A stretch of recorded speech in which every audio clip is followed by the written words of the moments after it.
지난 6월 역사 스페셜팀은 의미 있는 설문조사를 실시했다. 설문은 일선 교육 현장에 있는 역사 교사들에게 역사 스페셜에서 다루었으면 하는 내용을 묻는 것이었다. 전국 4천여 개 중고등학교 가운데 5분의 1 이상의 역사 교사가 참여한 대대적인 조사였다.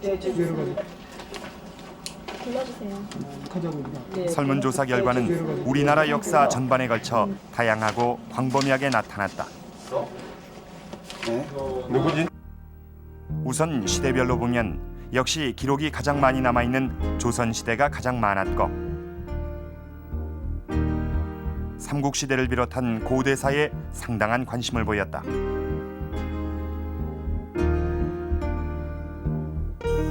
주제별로는 역사적 사실에 대한 인물이나 정치사에 대해 궁금해하는 분이 가장 많았고 문화유산과 실제 생활에도 많은 관심을 보였다.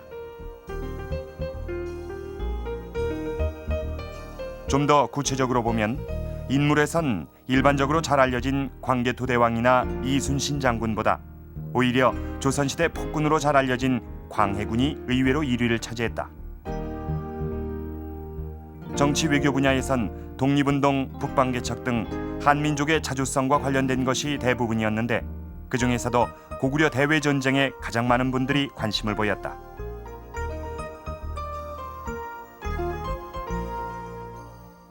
이번 조사에서 인물, 정치사 외에도 당시 사람들이 어떻게 살았는지에 대한 생활사의 비중이 상당히 높게 나타났다. 전통적인 왕의 일상사나 의복 등 일반적인 관심에서 벗어나 여성사가 1위로 꼽힌 것은 특히 주목할 만하다. 이것도 결국 뭐 부정적인 시각이죠. 뭐 좋은 건 아니네. 이것도 조선의 어떤 제작진은 설문조사 결과를 바탕으로 방송 소재를 선정했다. 그동안 역사 스페셜에서 다뤘던 부분은 제외하고 가장 많은 분들이 뽑은 각 분야별 소재를 정리했다.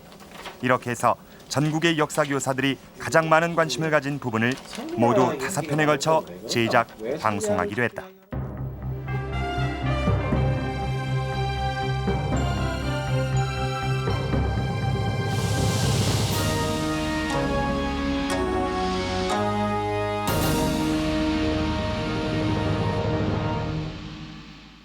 지난 4년 동안 이 역사 스페셜이 한 회 한 회 방송될 때마다 이 시청자들과 네티즌들의 관심이 집중됐는데요. 이번 설문조사에서도 무려 1000여 명의 역사교사가 답변을 해주셨습니다. 이 조사 결과를 토대로 여름방학 특별기획 1000명의 역사교사가 뽑은 역사 이야기를 오늘부터 앞으로 5주 동안 연속으로 이 시간에 방송을 할까 합니다. 오늘 그 첫 번째 시간은 안시성 전투인데요. 이 설문조사 결과 정치 외교 분야에서 역사 교사들의 제일 큰 관심사는 고구려의 대외 항쟁이었습니다. 그중에서 이 고구려와 당나라가 숙명의 대결을 벌인 이 안시성 전투는 고구려 대외 항쟁에 있어서 빼놓을 수 없는 역사입니다. 여러분은 이 안시성 전투에 대해서 얼마나 알고 계십니까? 안시성주 양만춘, 그리고 고구려가 당나라를 물리친 전쟁으로 잘 알고 계실 겁니다. 그런데 이 아이러니컬하게도 이 안시성이 정확히 어디인지 그 위치조차도 잘 몰랐습니다. 그 위치가 알려지기 시작한 것은 최근의 일인데요. 그것은 중국이 개방되기 전만 해도 이 고구려 땅은 갈 수가 없는 곳이었기 때문입니다. 이 본격적으로 중국이 개방되고 또 고구려의 유적 답사가 가능해지기 시작하면서부터 이 안시성에 대한 연구가 활기를 띠고 있는데요. 자, 고구려와 당나라가 한판 대결을 벌였던 안시성. 먼저 그 안시성이 어디에 있었는지 그 위치부터 확인을 해보도록 하겠습니다. 압록강을 사이에 두고 신의주가 한눈에 보이는 중국 국경 도시 단동. 이곳은 예로부터 중국으로 들어가는 길목이다. 단동을 지나면 지금도 고려문이라고 불리는 지역이 있다. 그 문을 지나면 나타나는 천연의 요새. 고구려 봉황성이다. 是在这个吧，这个山和这个山中间这一块儿，咱们爬到那儿了。 고구려 봉황성은 사방이 깎아지른 절벽으로 천연의 장벽을 이루고 있다. 1500년이 지난 지금도 군데군데 고구려의 흔적이 남아있다.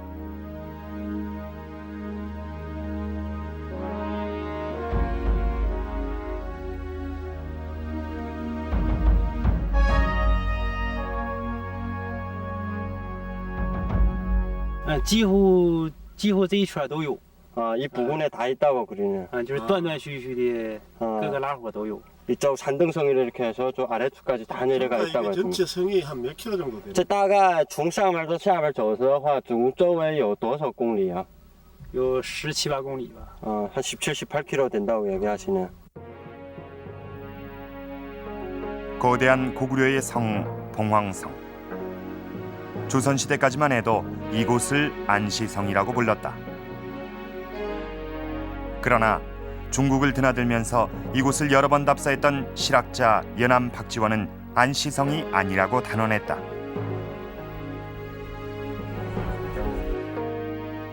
연암은 이곳이 안시성이 아니란 사실을 밝힌 최초의 학자였다.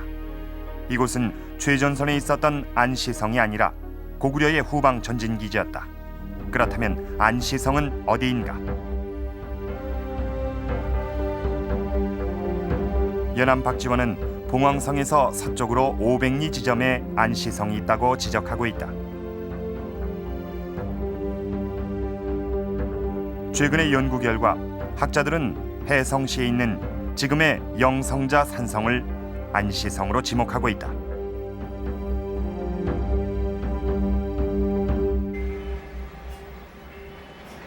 영성자 산성이 있는 해성시.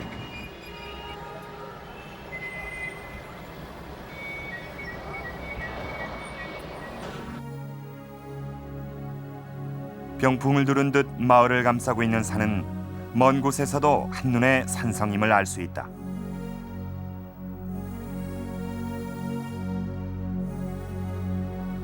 그러나 안시성은 외부인의 출입을 철저히 통제하고 있다. 고구려 성을 답사하는 한국인들의 발길이 이어지면서 내려진 조치였다. 不知道他从那上面有令，不让来，不让就是不让录像，不让唱歌。你们看门口写个牌子吗？不让唱歌。在哪儿那个牌子？在门口那儿写，有写了10好年20年了，谢绝唱歌。 접근이 금지된 상황. 제한된 촬영을 할 수밖에 없었다. 성 안엔 농경지와 마을이 자리 잡고 있다. 마을로 들어가는 입구엔 두 군데의 성문 자리가 남아 있다.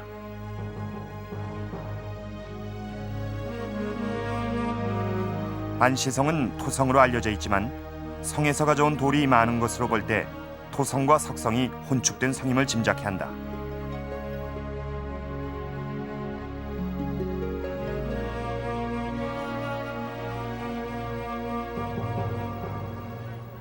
좀 더 구체적인 안시성의 모습은 어떤 것일까? 우선 취재팀은 미리 준비한 위성 위치 측정기로 안시성의 정확한 위치를 측정했다. 요금경 122도 47분 31초. 이 자료를 토대로 안시성의 모습을 정확히 복원하기 위해서다.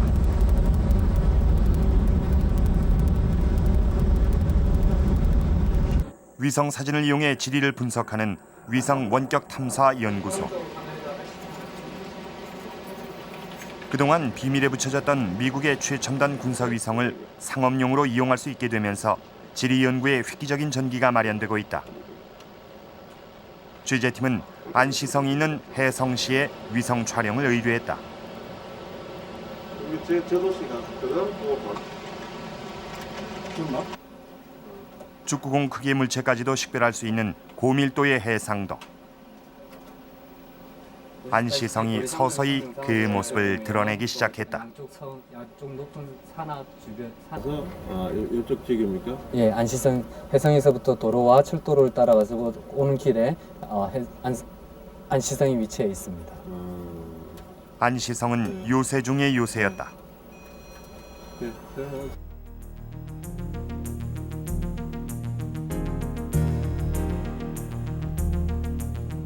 성의 모양은 물론 성문 터도 정확하게 확인된다.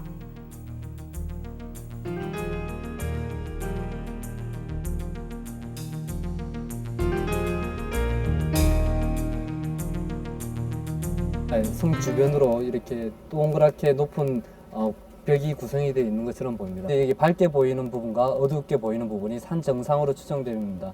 이 밝게 보이는 것은 남동쪽에 태양이 위치해 있음으로 인해 가지고 높은 산 전체가 성 주변을 에워싸고 있다. 태양의 반대쪽에 위치해 있는 협곡 부분이 어둡게 보이는 그런 안시성은 마치 럭비공을 갈라놓은 것처럼 오목한 형으로 천연의 요새였다.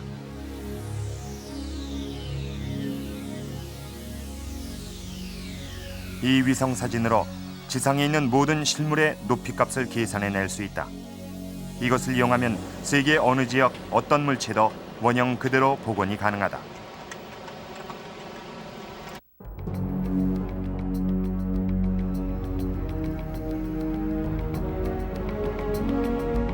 위성 사진과 일반적인 고구려 성의 특징을 감안해서 우리는 안시성을 완벽하게 복원할 수 있었다.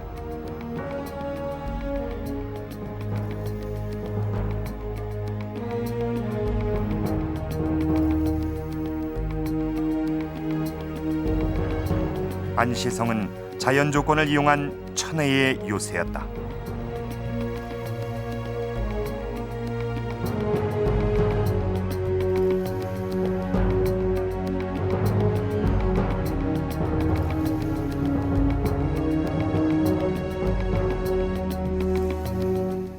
자, 여기가 이 첨단 위성과 컴퓨터 그래픽으로 복원한 안시성입니다. 지금 보시는 것처럼 이 주변의 지형 지물을 잘 이용한 천연의 요새입니다. 1400년 전 바로 이곳에서 이 고구려와 당나라의 운명을 건 한판 대결이 벌어졌습니다. 성 안에는 고구려군 10만이, 그리고 성 밖에는 당태종이 이끄는 당나라군이 진을 치고 있었습니다. 연인원 100만 명이 동원된 대규모의 전투였습니다. 그런데 이 한 가지 주목할 것은 당나라 황제였던 태종이 직접 여기까지 왔다는 사실입니다. 당시 당나라의 수도였던 장안에서 이곳 안시성까지는 아무리 빨라도 서너 달이 걸리는 그런 먼 거리였습니다. 중국의 황제가 이민족을 정벌하기 위해서 이렇게 멀리까지 직접 나서는 경우는 드물다고 합니다. 그런데도 불구하고 당태종이 이곳까지 이렇게 직접 온 이유는 무엇일까요? 당나라의 수도였던 서안시.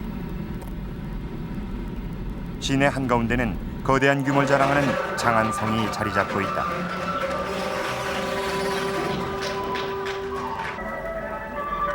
매주 주말이면 이곳에선 관광객을 대상으로 화려했던 과거를 뒤돌아보는 문화행사가 열린다.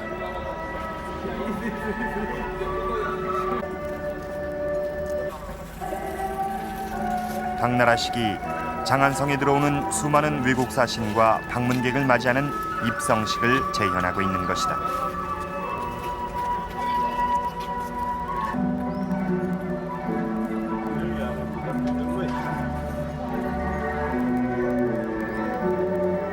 수나라 이후 혼란된 전국을 통일한 당나라는 눈길을 북외로 돌렸다.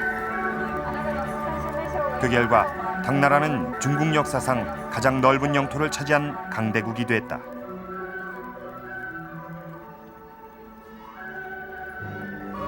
그 기반을 닦은 이가 바로 태종 이세민이었다. 그래서 중국인들은 그를 역사상 가장 위대한 황제로 여긴다.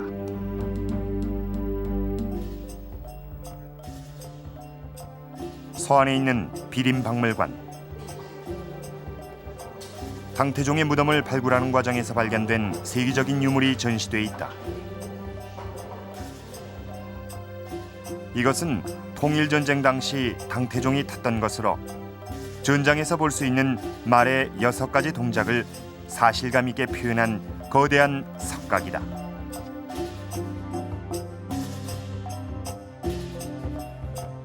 匹战马是他在开国战争中骑过的6匹战马为原型制作的一个高浮雕。那我们大家都知道，这个李世民呢，他18岁起就策马驰骋疆场，所以呢，这6匹战马是他对自己赫赫战功的一个最高纪念。 당태종은 육준마와 함께 중국을 통일한 후 곧바로 주변국을 토벌하기 시작했다. 동돌궐, 토번, 서돌궐, 고창국을 차례로 정복해 나갔다. 그러나 고구려는 당의 정복 대상이 아니라 오히려 당을 위협하는 존재였다. 高句丽的力量强到什么程度呢？据我的研究，当时他就是在辽西这一带，就是今天这个鄞州那个辽宁朝阳这一带啊，就过了辽河这边，那个基本上都是受他的影响。辽东呢，基本完全在他的占领之下了，对不对？从南北朝他就占领了辽东，辽西他也经常出兵进攻他，对不对？ 당태종은 고구려를 정복하기 위해 치밀한 준비를 한다. 전쟁이 일어나기 4년 전인 641년, 당태종은 진대덕을 고구려의 사신으로 보낸다. 당시 그가 맡은 직책은 직방낭종. 그에게 맡겨진 임무는 무엇일까? 直方郎中大概是属于兵部，因为6部24师，每一个部立护理兵行宫，每一个部下面又有4个师。 就跟现在这个中国的部队也有师局嘛，就是师。这个直方郎中，我的印象是属于兵部，他管什么？就是管地图，就是管这个，比如说，哪个地方的地形如何，山川如何，道路如何，地理情况如何，他是管着。直方郎中是管这个的。 사신 진대덕의 주요 임무는 고구려 정탐이었다. 그것은 진대덕의 보고서를 통해 잘 알 수 있다. 고구려 주요 산성과 위치, 거리를 상세히 기록한 정보 보고서였다.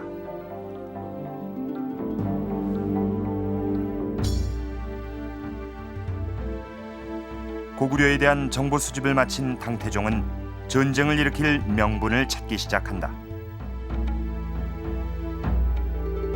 당시 당나라와 신라의 우호적인 관계를 핑계 삼아 당태종은 사신을 보내 고구려를 위협한다.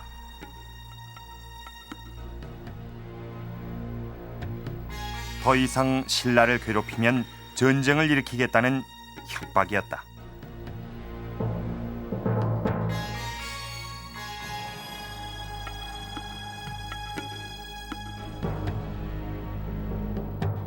그러나 이러한 당나라의 협박에 연개소문은 굴복하지 않았다.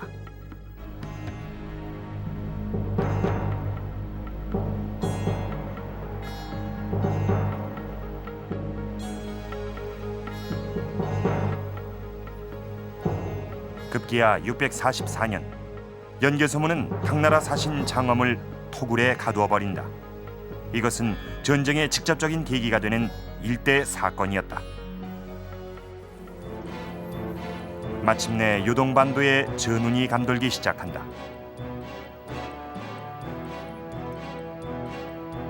당태종은 그동안 치밀하게 준비해온 정예군 6만 명을 유주에 집결시킨다.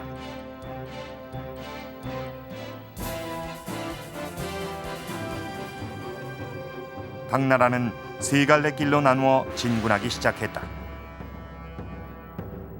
이적 총사령관이 이끄는 선발대 6만 명.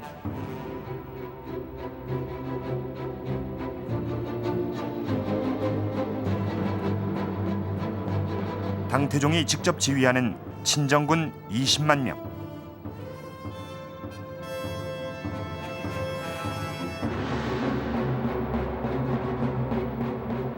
그리고 장량이 이끄는 500척의 배를 앞세운 당나라 수군.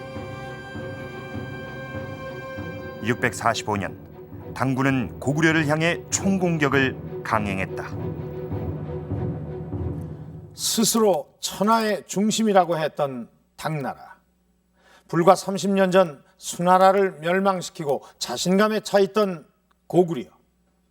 이 두 나라의 전쟁은 피할 수 없는 숙명이었습니다. 그럼 어떻게 해서 이 안시성에서 전투가 벌어지게 됐는지 알아보도록 하겠습니다. 이 당나라군은 이 고구려군을 교란시키기 위해서 지금 보시는 것처럼 이 세 가지의 길로 나누어서 공격을 해옵니다. 당시 당나라 육군의 총사령관인 이세적은 이 요동성으로 이 파죽지세로 내려오게 됩니다. 그래서 이 당태종이 이끄는 군대와 합류를 하게 되는 거죠. 자, 이 요동성을 어렵게 함락시킨 당나라 육군은 다음 공격 대상을 놓고 고심을 하게 됩니다. 당시의 이 작전회의 기록을 한번 보시죠.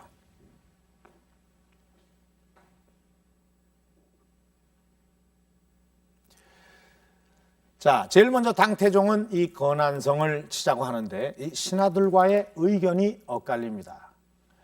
건안성이나 오골성을 치자는 의견에 반대하는 신하들의 이 공통적인 이야기는 이 안시성을 치지 않고 다른 성을 먼저 치면은 배후 공격을 받아서 이 당나라의 군량미 수송에 차질이 생긴다는 점을 지적을 하고 있습니다.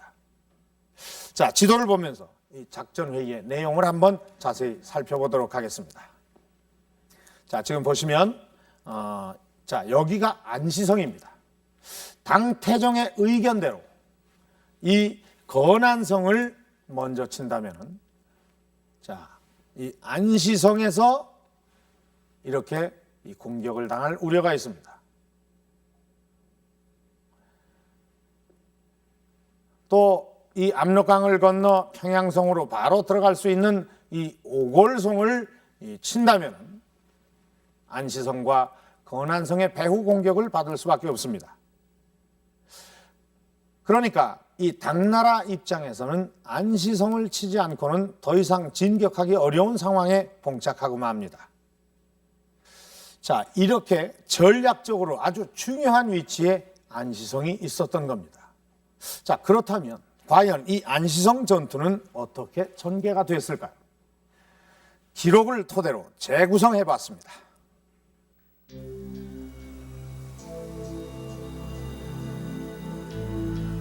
당나라 대군이 성을 포위한 가운데 성 안엔 주민을 비롯한 고구려인 10만 명이 공격에 대비 팽팽한 긴장 속에 대치하고 있었다. 이때 고구려의 연개소문은 안시성을 지원하기 위해 말갈병이 포함된 고구려군 15만 명을 안시성으로 급파한다. 곧이어 안시성 밖에서는 당군과 고구려 지원군 사이에 일대 격전이 벌어진다.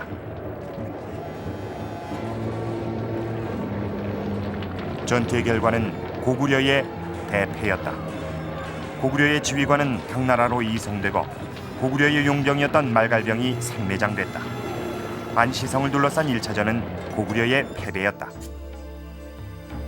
삼국사기는 성을 이용해 지구전을 펼치면서 한편으론 기습작전을 감행하는 고구려의 전통적인 전술을 무시한 결과라고 기록하고 있다.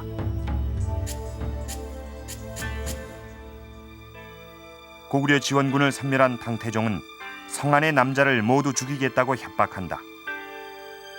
고도의 심리전이 시작된 것이다. 안시성 안에 있는 고구려인들도 이에 맞서면서 지루한 공방전이 계속된다.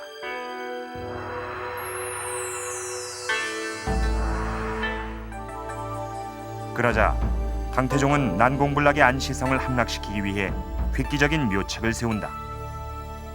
안시성 동남쪽에 흙으로 산을 쌓아 안시성을 위협하기 시작한 것이다.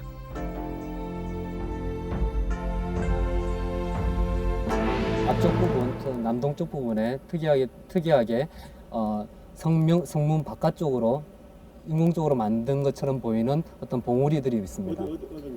예, 이 부분이 봉우리가 되겠습니다. 다른 지역은 보면은 그냥 능선이 이렇게 형성되어서 하나의 벽처럼 보이는데 앞쪽 부분 성문 바깥으로 지형이 높고 낮은 것이 표시가 확연하게 드러나는 지형이 있습니다. 위성 사진에서 토산의 흔적이 실제로 확인됐다. 인위적으로 쌓은 것이 분명한 언덕이다.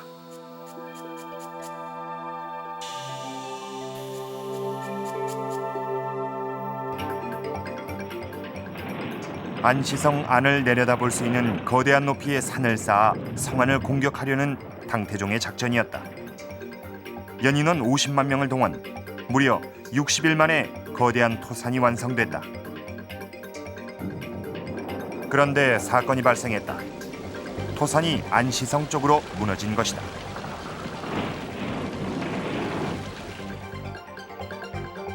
토산이 무너지면서 고구려의 성벽 일부도 무너졌다.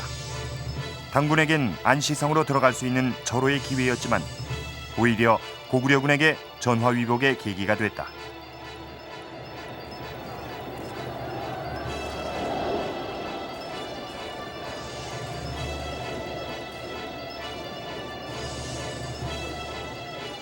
마침내 고구려군은 토산을 점거하게 된다.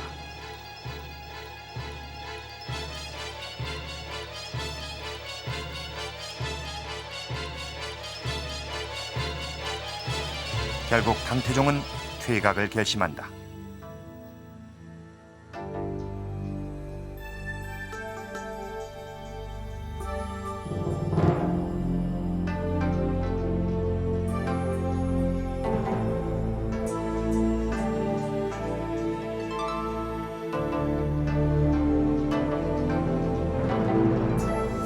자, 이것이 기록으로 남아있는 안시성 전투의 전모입니다.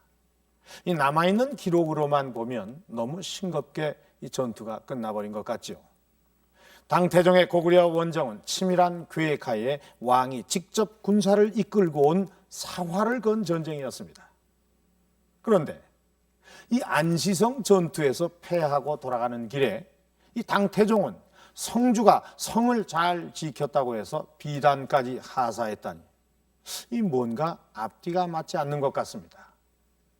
이렇게 안시성 전투의 그 기록에는 석연치 않은 부분이 많습니다. 그렇다면 그 기록의 이면에는 우리가 모르는 그 어떤 역사의 진실이 숨어 있는 것이 아닐까요? 그 첫 번째의 의문은 이 당태종의 퇴각로입니다. 지금 보시는 이 지도가 이 당태종이 안시성 전투에서 패하고 돌아갔던 길입니다.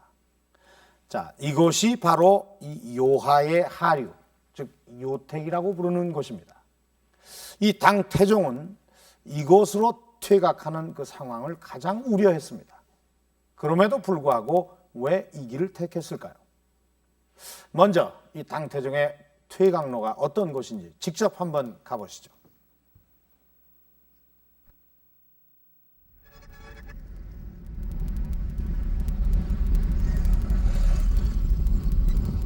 만주벌판을 가로지르는 거대한 강 요하.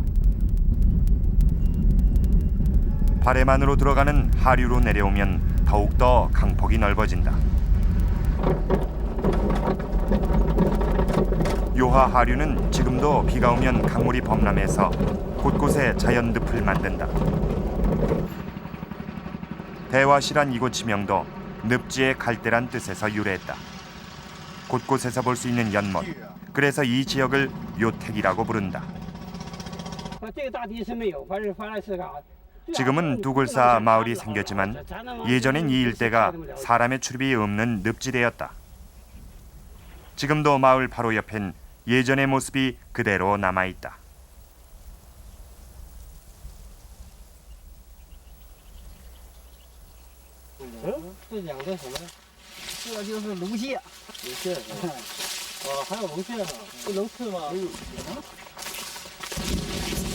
갈대와 진흙으로 가득해 사람들이 지나다니기가 불가능하다. 现在有那个桥能过去，以前古老那时候是不是这儿都过不去呀？以前过不去，以前得搁船过。 당태종은 바로 이 길로 퇴각했다. 기록은 당시 상황을 잘 묘사하고 있다. 갈대를 베어 진흙길을 메우고 수레를 다리 삼아 건너는데 황제가 이 일을 직접 보았던 상황.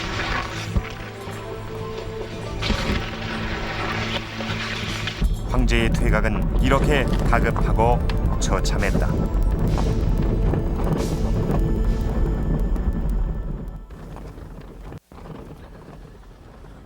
당태종은 왜 왔던 길을 두고 굳이 이렇게 험한 요택을 통해서 퇴각할 수밖에 없었을까요?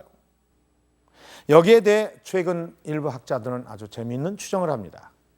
기록에는 이 당나라 군사가 애초에 이 안시성 위쪽에 있는 이 고구려 성들을 함락시켰다고 나옵니다. 그런데 일부 학자들은 이것은 고구려군의 작전상 후퇴였다고 주장을 하고 있습니다. 이 안시성에 이 당나라군이 집결했을 때는 이미 이 안시성 위쪽에 있는 성들은 고구려군이 다시 재탈환을 했다는 것입니다. 이런 이유가 아니라면 당태종이 굳이 이렇게 험한 길을 가야 할 필요가 없었다는 겁니다. 충분히 일리 있는 추정인데요. 자, 여기서 우리가 또 하나 주목해야 할 것이 있습니다. 이 당나라의 이 작전은 이 수군이 상륙을 해서 육군을 돕는 이른바 수륙 합동작전입니다. 이 안시성 전투 당시 이 요동반도 아래 이 비사성에는 당시 당나라의 수군 43,000명 그리고 500척이나 되는 대규모의 선단이 바로 이곳에 있었습니다. 그런데 이상한 건 이 비사성에 있던 이 당나라의 수군이 어떤 역할을 했는지에 대해서는 그 어떤 기록에도 보이지 않는다는 것입니다. 자, 당시 이 당나라의 수군은 어디서 무엇을 하고 있었던 것일까요? 중국 산동반도 끝자락에 있는 등주 지역. 이곳은 고구려를 치기 위한 당나라 수군의 집결지였다. 고구려 원정 1년 전부터 당태종은 새로 배를 만들어 군량미 수송에 만전을 기했다.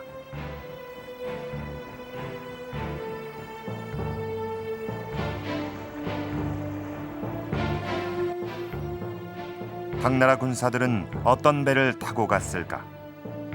등조항 바로 옆에 있는 선박박물관. 이곳엔 주로 송원대의 배가 복원 전시돼 있는데 그중엔 수양제가 타고 다닌 배도 있다.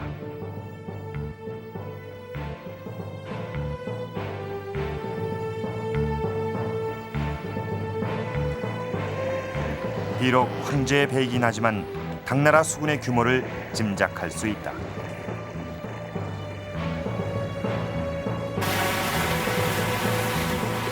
당나라 수군 500척은 마침내 고구려를 향해 진격한다.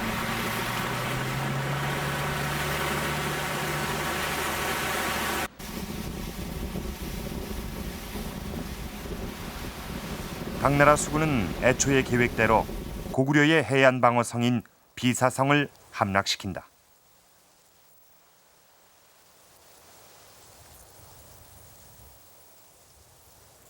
기암괴석으로 둘러싸인 비사성은 고구려 해안 방어의 전진기지였다.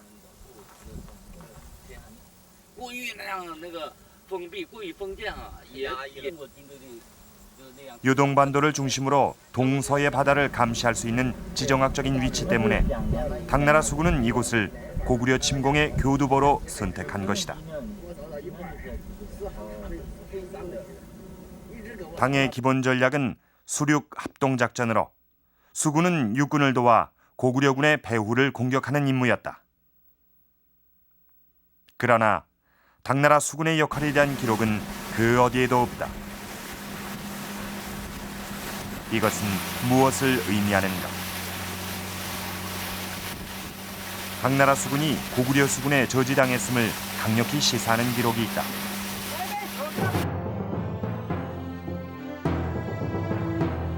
당시 당나라 수군 책임자들이 이 전쟁 후 모두 처벌된 것이다.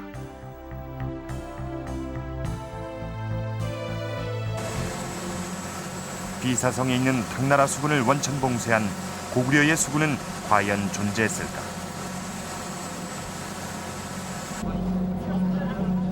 취재팀은 고구려 해양사를 연구하는 윤명철 교수와 함께 고구려 수군의 활동 가능성을 직접 찾아보기로 했다.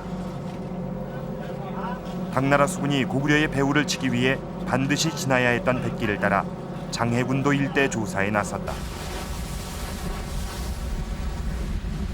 대장산도를 비롯한 장해군도의 섬은 대부분 외국인의 출입을 금하고 있다. 지금도 이곳은 수군 기지가 있는 곳이기 때문이다. 취재팀은 조심스럽게 섬 곳곳을 탐문하기로 했다.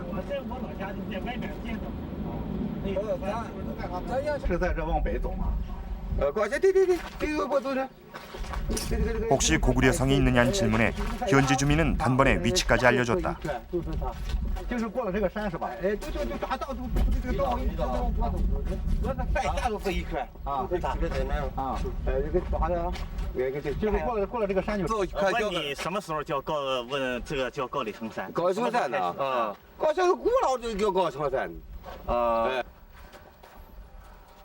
그런데 놀랍게도 이곳 주민들은 이 일대 마을을 고구려촌이라고 불렀다. 불과 몇십 년 전만 해도 이곳엔 고구려인들의 무덤도 많이 남아 있었다고 한다. 高丽村呢，以前叫。对。这个地方因为什么呢？赶到是以前是高丽人啊，赶到唐朝学理正东的时候，这个前面还有个上马石啊，就是学理正东，就是把高丽人撵到往东撵了啊，撵到朝鲜。 고구려인들이 살았다는 고구려촌 해변가. 바다를 향해 튀어나온 이곳을 고구려 성산이라고 불렀다. 성산이라면 고구려 성이 있었다는 뜻. 이 마을에서 가장 나이가 많은 공리노인은 어릴 때만 해도 이 일대에 성벽이 남아 있었다고 증언한다.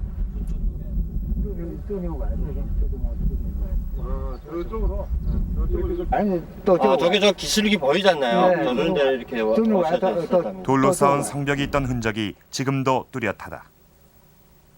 形状是方的呀，还是这么圆的呀，还是大石头啊？不是这有，这样是有。이런 쪽 아, 比这个大是吗？ 이보다 더 큰 걸로요. 이렇게 해서 쌍절을 내치来的 이렇게 쌍절진 거랍니다. 조금 남아있던 흔적이 그나마 문화혁명기를 거치면서 없어졌다고 한다.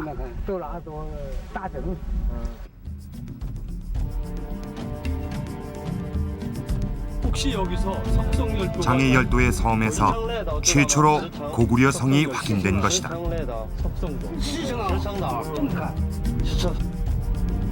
이곳 성에서는 일대 섬들뿐 아니라 멀리 요동반도도 한눈에 보인다.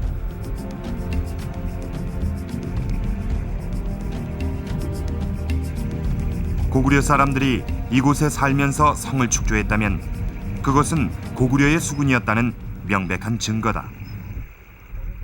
넓은 만으로 둘러싸인 이곳은 수군이 주둔할 수 있는 천혜의 조건을 가지고 있다. 제가 쭉 고구려의 그 해양방어 체제라든가 고구려 수군의 존재 가능성을 쭉 제기를 했습니다. 그런데 이 지역에 바로 고구려 해양방어성이 있다는 것은 고구려 수군의 존재를 직접적으로 입증할 수가 있는 것이죠. 대정산 열도 장해에 있으니까 바로 저쪽에 보면은 피구 지역에도 고구려 성이 있고, 그 다음에 바로 저쪽에 보게 되면 역시 성자단이 있고, 그 다음에 우측 멀리는 석성도를 거쳐가지고 고구려 해안방어 체제에 중요한 석성 있는 지역입니다. 그러니까 이 지역에 있을 경우에는 바로 요동반도와 이 사이를 지나다니시는 당나라의 수군 선단을 제어할 수 있는 가장 중요한 그 길목에 있는 것이죠. 이 일대에 이와 같은 고구려 성이 여러 개 더 있다고 했다. 그렇다면 장해군도 일대는 고구려의 수군 기지임에 틀림없다.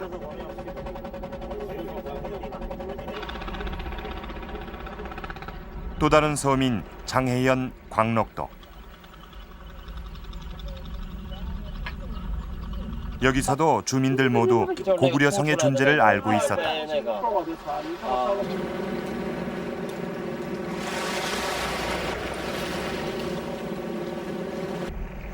이곳 고구려 성 또한 해안가에 있는 자연 요새다. 지금도 토성의 흔적이 그대로 남아 있다.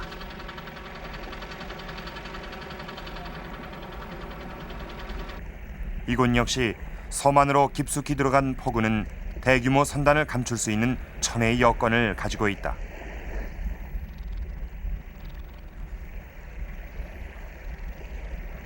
취재팀이 이곳 장해열도에서 확인한 4개의 고구려 성. 그것은 고구려의 배후를 공략하려는 당나라의 수군을 차단하기 위한 고구려 수군들의 해양 기지임이 분명했다.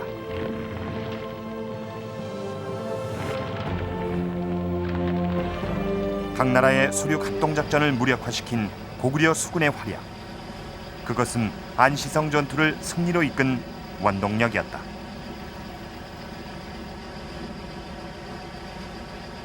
만약에 당나라의 수군이 이런 지역을 통과해서 요동반도 이남으로 상륙해서 안성의 배후를 친다면은 안성의 낭만춘을 비롯한 고구려 군대가 고구려 당나라 군대를 방어할 수가 없습니다. 그러니까 이런 수군 존재가 있었기 때문에 결국 안성 공방전은 고구려의 승리를 이끌을 수가 있었습니다. 그동안은 고구려 수군의 존재를 몰랐기 때문에 안성 공방전의 승리를 단순한 육전 위주로 생각했지만 고구려 수군의 존재를 확인했을 경우에는 역시 안성의 승리란 것은 고구려 육군과 고구려 수군이 합동작전을 해서 승리를 이끌어냈다는 것을 알 수가 있습니다.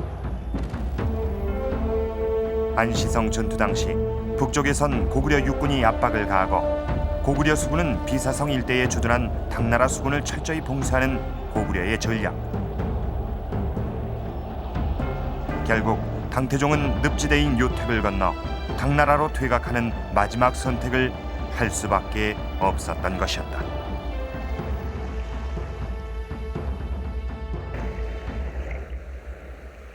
취재팀이 이번에 최초로 확인한 4개의 고구려 성은 정말 값진 것이었습니다. 이번 발견은 고구려 수군 관계사를 다시 쓸 수 있는 중요한 계기가 될 수 있기 때문입니다. 이 현지 취재를 마친 후 우리는 바로 이 지역, 이 장해군도의 역사를 기록한 이 장해 현지를 어렵게 입수할 수 있었는데요. 여기를 보면 서기 404년 고구려가 요동 땅을 얻었다. 장산열도 또한 고구려인에 의해 점령되었다. 그리고 현재 해양도의 고려장, 대장산도의 고려성산과 이 광록도의 이 고려성이라는 이 지명은 당시의 지명이라고 분명히 밝히고 있습니다. 이것은 고구려 수군의 활동이 있었다는 그런 결정적인 단서임에 틀림없습니다. 여기에 대해 앞으로 학계에서 좀 더 체계적이고 폭넓은 연구가 이루어져야 할 것입니다. 자, 이렇게 안시성 전투에서 당태종이 패하고 요택으로 퇴각한 것은 고구려 육군과 수군이 합동으로 압박작전을 펴면서 이 당나라군을 저지시킨 그런 결과였습니다. 당태종은 요택으로 도망갈 수밖에 없었던 것입니다. 그렇다면 이런 상황에서 이 고구려군이 도망가는 적을 기록에서처럼 가만히 보고만 있었을까요? 만리장성의 끝에 있는 임유관. 요택으로 허겁지겁 퇴각하던 당태종은 이곳에서 태자의 마중을 받고 처음으로 옷을 갈아입었다고 한다.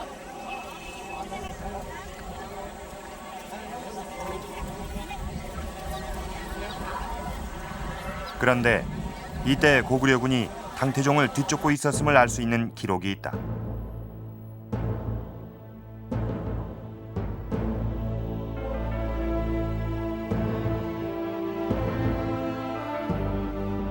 당시 당나라군에 잡힌 고구려 첩자는 연개소문이 조양에 올 것이라고 전했다고 한다.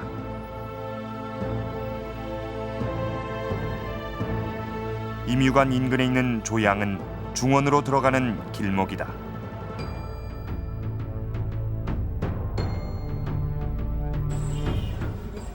과연 고구려군은 퇴각하고 있는 당군을 추격했을까? 취재팀은 북경민족대학의 황유복 교수를 찾았다. 오장원이라는 사람이 황 교수는 북경 인근에서 고구려군의 활동을 증명해주는 단서로 황량대를 주목하고 있다. 여기에 이제 군대들이 주둔했다. 그리고 가짜 양식 창고를 만들어서 고구려인 황량대는 고구려군을 속이기 위한 당나라의 군량 및 창고로 일종의 위장 전술의 상징물이다.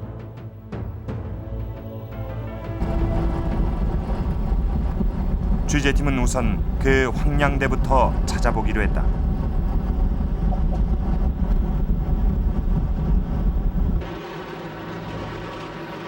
요동에서 북경으로 들어가는 교통의 요충지 하북성의 풍윤현.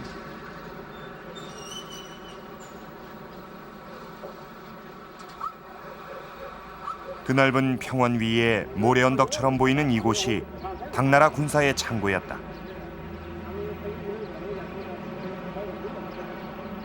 그런데 주민들은 이 마을을 황량대라고 했다. 这个黄粱坡叫啥？据说是，那都据说咱们也没。那个黄粱坡，你再说一遍，刚才你说的。黄粱坡，那咱们不清楚这事儿了。在什么位置不清楚？没有，黄粱坡都是，据说都是这个庄名，历史上叫这个。据说。 황량대는 고의로 양식을 비워둠으로써 인근에 있는 고구려군을 속이기 위한 당나라의 위장 전술이었다. 그렇다면 이 황량대와 고구려군의 주둔지와는 어떤 관계가 있는 것일까? 황량대라고 하고 황량타라고 여기서는 이제 황량타라고 했는데 바로 이러한 지역이 바로 양식 창고가 섰던 곳에는 가장 이제 적합한 곳이겠죠. 그러면 여기에다가 그러한 양식 창고를 만들었다는 것은 고구려 첩자들이 넘나들면서 그 정보를 자기들에게 전해줄 수 있어야 되기 때문에 그럼 고구려 군사들이 주둔했던 곳이 여기서 이제 말로서 달릴 수 있는 1일이나 2일 정도의 이제 거리 밖에 있었다는 이제 그렇게 우리가 추측을 할 수 있겠다. 황량대는 만리장성 넘어 당태종이 들어왔던 임유관에서 북경 인근까지 모두 10개가 존재했다. 그런데 흥미로운 것은 이 일대 지방의 전설과 희곡에서 연개 소문이 빠짐없이 등장한다는 사실이다.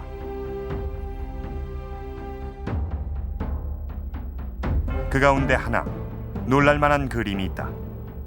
바로 연개 소문이 당태종과 부장인 설인귀를 추격하는 장면이 그려진 그림이다. 앞서 말을 달리고 있는 이가 당태종과 설인귀고 뒤를 추격하고 있는 이가 연개소문이다.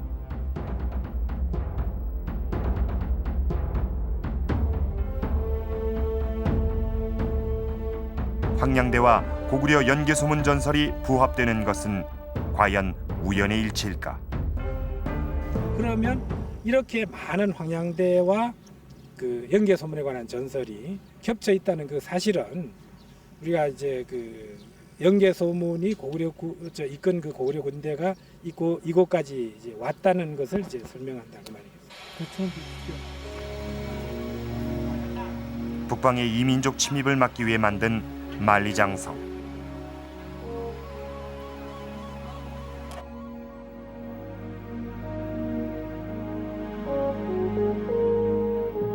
과연 고구려군은 이곳을 넘을 수 있었을까?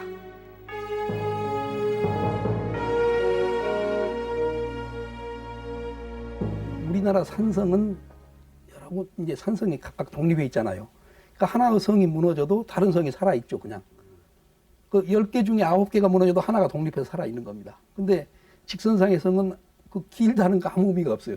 아무리 길어봐야 어느 한 곳이 무너지면은 전체가 다 그쪽을 통해 통로를 이용해서 적군들이 들어와서 후방을 차지하기 때문에 사실 그 일직선상의 성이라고 하는 것은 우리 산성처럼 전략적으로 그런 가치를 지니지 못하죠. 만리장성이 거란을 비롯한 북방 이민족에게 장애물이 된 적은 한 번도 없었다. 북경에서 1시간 거리에 불과한 고북구. 고구려도 안시성 전투가 있기 수백 년 전에 이미 이곳까지 진출했다. 서기 49년인 5대 모본왕 때 바로 이곳 어양까지 공격한 기록이 있다.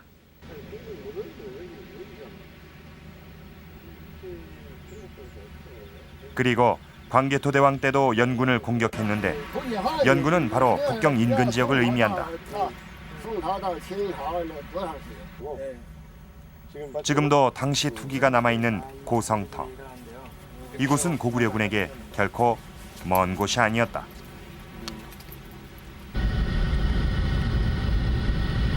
북경 인근의 순이현. 시내 곳곳에선 고려영이란 간판을 쉽게 볼 수 있다.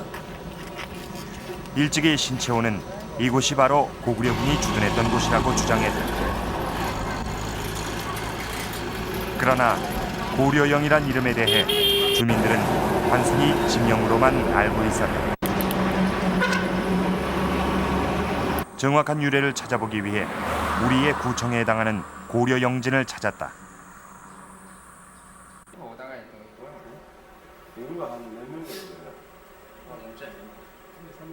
이 지역의 역사에 대해 기록하고 있는 북경 순이현지.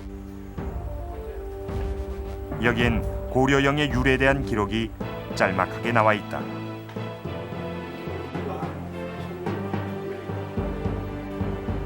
당나라 때 고구려인이 이주해왔다는 기록이 그것이다.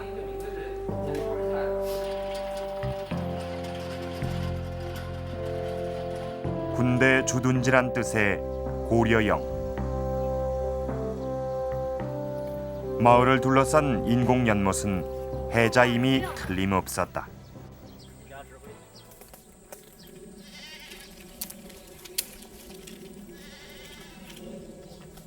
해자한 마을 한켠엔 판축 흔적이 분명한 성벽이 남아 있었다.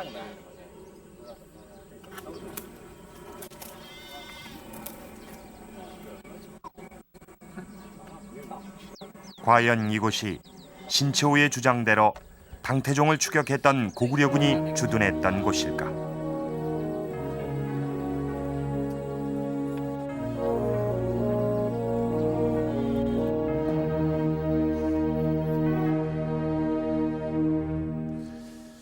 앞으로도 좀 더 많은 조사와 연구가 필요하겠지만 이 여러 가지 정황으로 봐서 이 고구려군이 만리장성 넘어 북경까지 당태종을 추격했을 가능성은 의심의 여지가 없어 보입니다.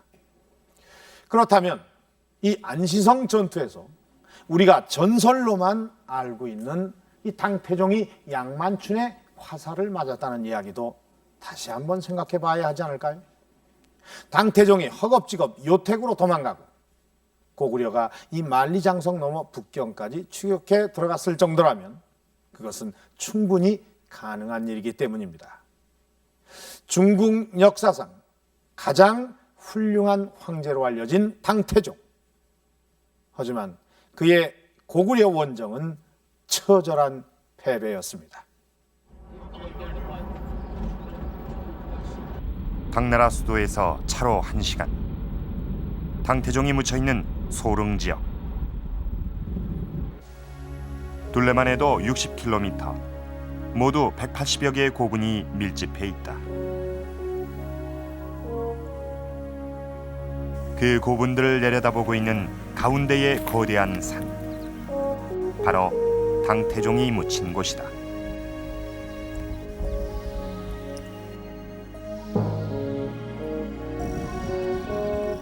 몇 차례 발굴을 통해 육준말을 비롯한 유물이 발견되기도 했지만 아직 그 입구조차 찾지 못한 상태다.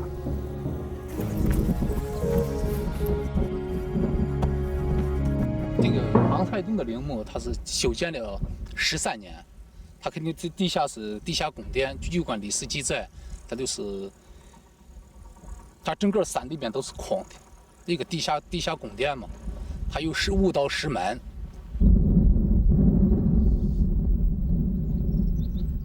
당태종의 무덤을 중심으로 주변엔 도열하듯이 신하들의 무덤이 배치돼 있다. 중국을 통일하는 데 기여했던 장수들과 함께 고구려 원정에 나섰던 이들의 무덤도 있다.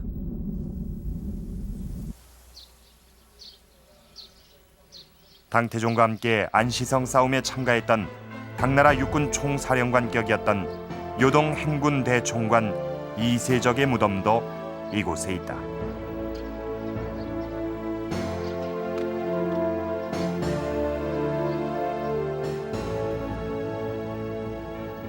이세적의 유물을 전시하고 있는 소릉박물관. 무덤에서 발견된 각종 유물을 전시하고 있다. 그 중에 눈에 띄는 유물이 있다. 고구려 원정 총사령관이었던 이세적이 사용했던 칼이다.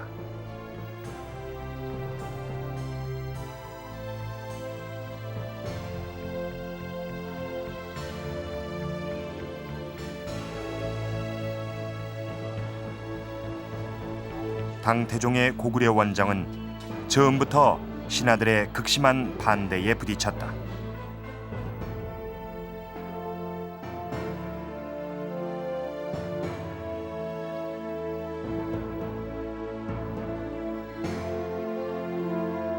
신하들의 반대에도 불구하고 고구려 원정을 강행했던 당태종.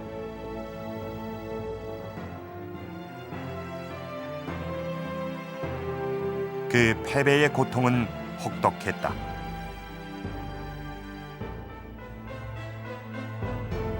고구려 원정 이후 그는 각종 병을 앓기 시작한다.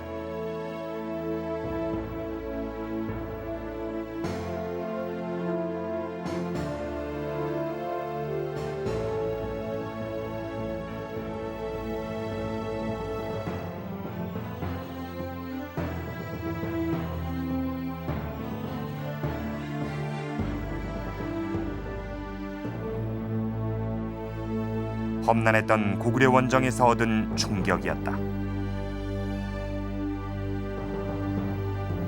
고구려 원정 안시성 싸움에서 패하고 돌아온 지 4년 후 그는 죽음을 맞이한다.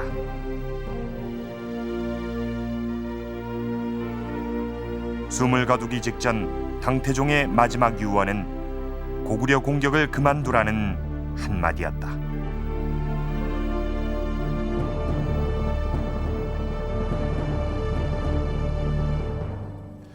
오늘 우리는 이 안시성 전투를 통해서 기록 이면에 숨어 있는 역사적인 사실을 밝혀내려는 시도를 해봤습니다. 당나라의 패배를 말해주는 이 황제 퇴강로와 또 고구려 수군의 활동, 그리고 만리장성을 넘은 고구려군의 추격 가능성까지. 그러나 아직도 많은 부분 여전히 의문으로 남아 있습니다. 이 의문을 풀어내기 위해서는 한 줄의 기록에서라도 진실을 밝혀내려는 그 노력이 끊임없이 이루어져야 할 것입니다. 그것은 바로 우리의 역사를 새롭게 복원하는 길이기 때문일 것입니다. 1000명의 역사 교사가 뽑은 역사 이야기. 오늘 그 첫 번째 시간 이 안시성 전투를 보내드렸는데, 이 역사의 진실 속에서 우리는 고구려의 그 저력을 다시 한번 느낄 수 있는 그런 시간이었던 것 같습니다. 역사 스페셜 여름방학 특별기획 1000명의 역사교사가 뽑은 역사 이야기에서는 이 기록 이면에 숨어있는 교실 밖의 역사 이야기가 계속됩니다.